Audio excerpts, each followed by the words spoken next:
দেশে লুট, বিদেশে ভিল্লা, এই ছিল তাদের অদৃশ্য চুক্তি। নাম ছিল সাহেব, আচরণ ছিল ফেরাউনদের মতো।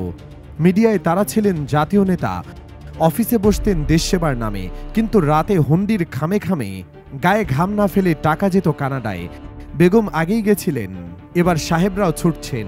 টরন্টোর মিসিগাসায় উঠেছে নতুন বাংলো, হ্যামিল্টনে কেনা হয়েছে 3 তলা বাড়ি, গুয়েলফে খোলা হয়েছে বিলাসী রেস্টুরেন্ট, মেকআপ আর্টিস্ট ইস্পিতা কিনেছেন 9 কোটির বাড়ি। মেকআপ কি টাকা বানায় না?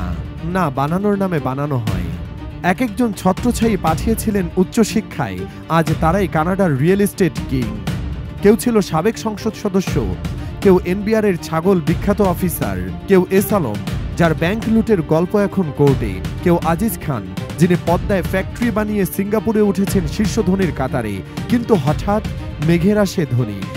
ইউনূস সাহেবের অন্তর্বর্তী সরকার নেমেছে এক ভয়ঙ্কর মিশনে। 1 লাখ কোটি টাকা ফেরত আনবে, ব্যাংক হিসাব ফ্রিজ, বিদেশি তদন্ত, আর গঠিত হচ্ছে G2G টাস্ক ফোর্স।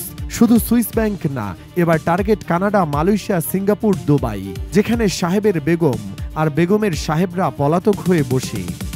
তারা বলছিল দেশ আমাদের মা, কিন্তু শেষে মাকে কাঁদিয়ে ছেলের দল বেগমপাড়ায় পাড়ি দেয়। তারা বলেছিল উন্নয়ন হবে, কিন্তু উন্নয়ন মানেই হয়েছিল প্রজেক্টের নামে ইনভয়েস ফেলানো। তারা বলেছিল আন্তর্জাতিক মানে উন্নয়ন, কিন্তু আন্তর্জাতিক মানে হয়েছিল আন্তর্জাতিক মানের পাচার। তবে ইতিহাস একটা জিনিস জানে, যে যত বড়ই হোক লাস্টে একদিন ধরা পড়ে।